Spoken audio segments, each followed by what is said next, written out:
Draw, and please note that this is the order of draw for venipuncture. Okay, the order of draw for venipuncture is completely different than the order of draw for the dermal puncture, and so you'll learn the dermal puncture in a different video. But nevertheless, this is for venipuncture. So this is the acronym I like to use. It's called Your Brother Robert Gives Lovely Gifts. So YBRGLG. Your Brother Robert Gives Lovely Gifts. As you see, this one is for yellow is for, I'm sorry, yours for yellow. Then we have B is for blue, light blue specifically. We have R is for red. G is for green, and then L is for purple, and the last G is for gray. So I'm going to explain each one of these out and tell you what tests go in them and the most common tests rather.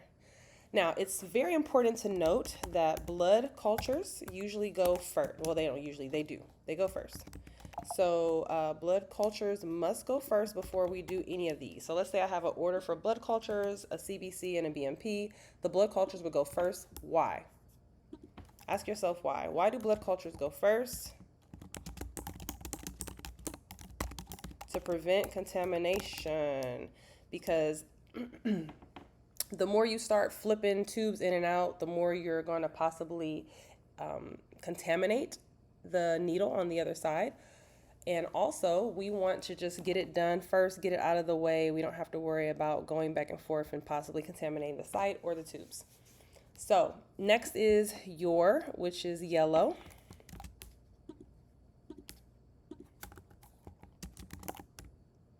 I'm just going to be honest, we usually don't use yellow. Yellow is not used often. It's a serology tube, and it is a specialty tube. The ones I'm going to talk to you about are ones that you are guaranteed to probably see on the NHA exam to become a certified phlebotomist with NHA. Next is B, which is blue for brother. What is in blue? The blue tube top. Sodium citrate. Well, what is sodium citrate? Sodium citrate is an anticoagulant. Well, what is an anticoagulant? An anticoagulant is something that stops coagulation. Street name, blood clot. Medical term, coagulant. Street name, blood thinner. Medical term, anticoagulant. So when you hear people say, oh, I'm on a blood thinner, or, oh, the blood's getting thin, they're talking about an anticoagulant, meaning stopping the blood clotting process. Sodium citrate is used to prevent the blood clotting process. So when we get blood inside of a blue tube, we don't want it to clot. Why? Because the blue tube is most commonly used for a PT-INR test. A PT-INR test helps us determine how fast or slow a person's blood clots. Well, I can't test it if it's already clotted. So we put an anticoagulant in it to prevent it from clotting. And then we can take it to the lab and the lab will test it. Now, the lab can reverse that so that the clotting can occur. They'll reverse the anticoagulant. That's for another discussion.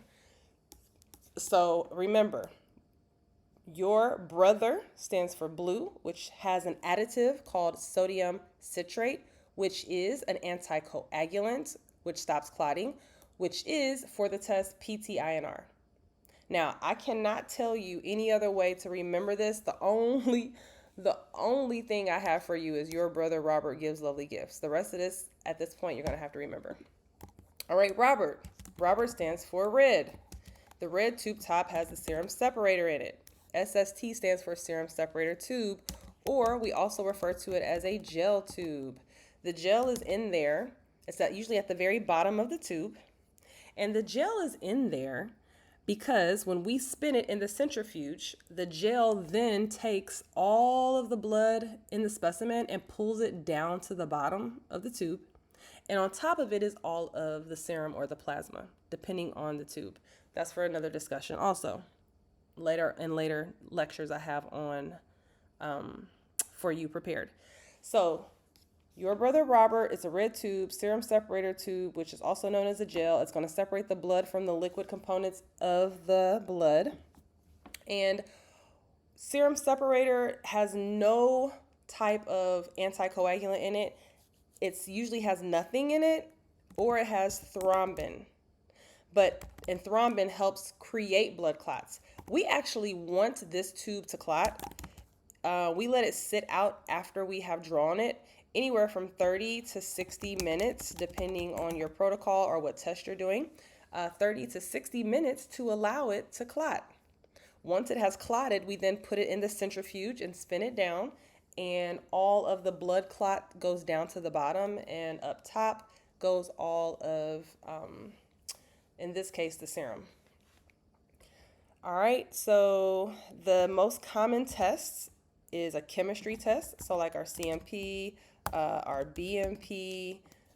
There's a lot of tests. This is also a serology test. There's a lot of tests that go in this, but most commonly a CBC and a BMP. And we'll talk about what that even means in another chapter, if you haven't already heard that. Right now, I just need you to understand the color of the tubes, how to remember them, and what's in them, and the most common test that goes in them. G. The first G is for green. Give me the money. All right. Gives is for green. And what does the green tube have in it? It has heparin.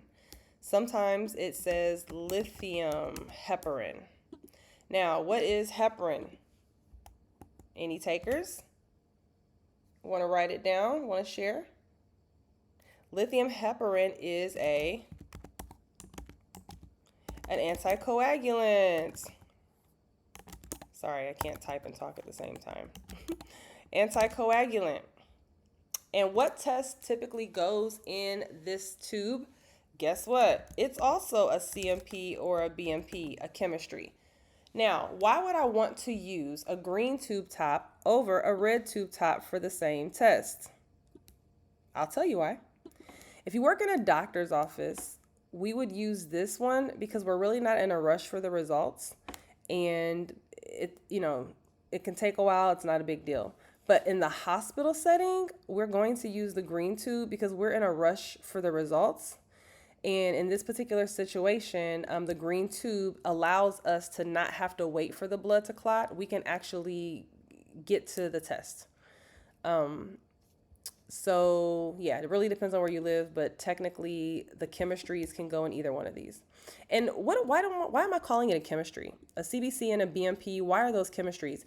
Because they're literally looking at what the body is composed of, like everything that the body has in it. I'm going to type down here because you might be asking, like, well, what does CMP even stand for? CMP stands for comprehensive metabolic panel. And then the BMP, yes, you need to know this. That's why I'm telling you. So write it down, remember, make a flashcard, do something. A BMP is a basic metabolic panel. You will need to know this to pass NHA's exam. So please, again, write it down, remember it.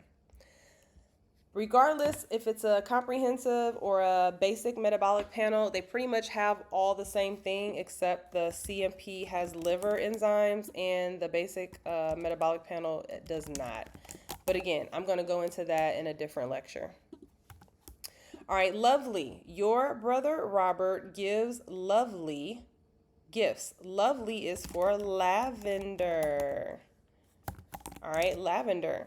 And what type of additive is inside of lavender? EDTA. I know, what in the world is that? Guess what? It too is an anticoagulant. And this is probably the most commonly routine test ever. And that is the CBC. So I don't care where you are or what you're doing, you're gonna pull a lavender test, a lavender tube for a test. A CBC, in case you didn't know, stands for complete, say it with me, complete blood count. I don't know why people think it stands for blood culture. BC is blood culture. This has nothing to do with a blood culture. These are two totally different tests going to two totally different parts of the lab. The CBC will go to hematology. These two will go to chemistry and so forth. So anyway, all right, last is gifts, which is gray. So your brother Robert gives lovely gifts, gray. And the gray tube has sodium fluoride in it. Sodium fluoride is in this one. And what is sodium fluoride? That's anticoagulant. Now, I'm going to tell you now, it's probably like, well, why do we have all these different anticoagulants? Each anticoagulant works different. There's a such thing called the coagulation cascade. And in the coagulation cascade, there's a series of events that happen in order for your blood to clot. Remember, coagulation means clot. We're trying to stop it from clotting in different areas. So that's why there's different types of anticoagulants. Also, different anticoagulants do different things, or they can be reversed, or they bind to different things. So you'll learn that, some of these bind to calcium, some of them bind to different things. I don't want to get you confused. I want us to, this is a order of draw lecture. So I want to stick to that order of draw. If you want to know more about the others, just look at our channel, type in the topic, and you'll find it on our YouTube channel. We do have a YouTube channel called Hero Institute's YouTube channel. So just go to Hero Institute and you will find more videos like this to help you prep for the exam and for the class. We have a phlebotomy class in Marietta, Georgia. All right, so your brother Robert gives lovely gifts. Yellow, blue, red, green, lavender, and gray. Sodium citrate for the blue, SST for the red, lithium heparin for the green, EDTA for the lavender, sodium fluoride for the gray.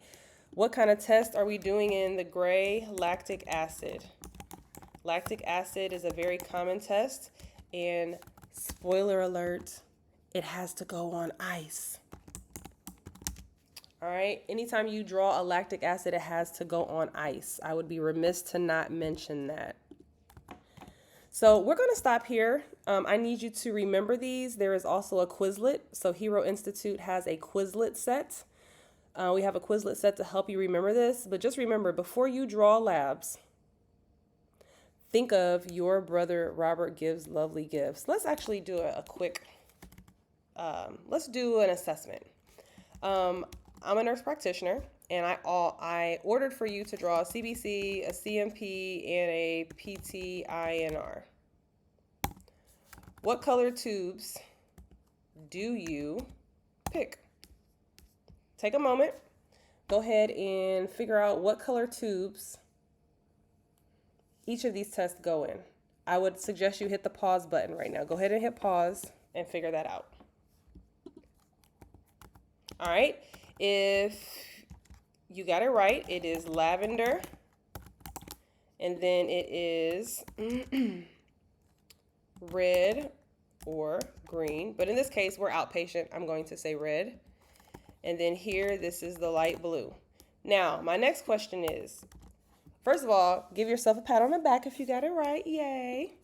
But my next question is, what is the order of draw here? Which one do I draw first, second, and or third? Well, in order to answer that, we can say your, I don't see a Y, a yellow, brother, oops, there goes blue, so that's the first one. Robert, up, there goes R, so that's the second one.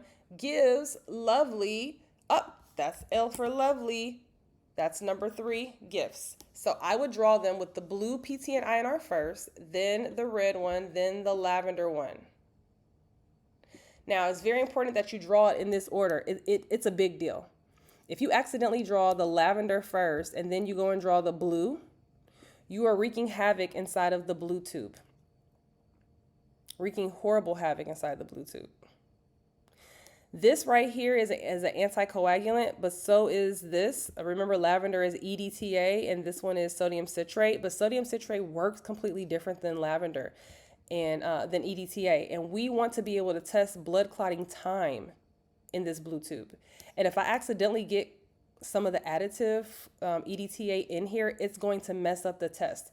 So when I find out clotting time, and if it's prolonged or if it's too long or too short, it's going to be the fault of the lavender tube. But what's going to happen is I, the nurse practitioner, am going to treat the patient incorrectly because the clotting time is not correct. So I may give him way too much blood thinner or not enough, which would cause him to have a blood clot, which is life-threatening.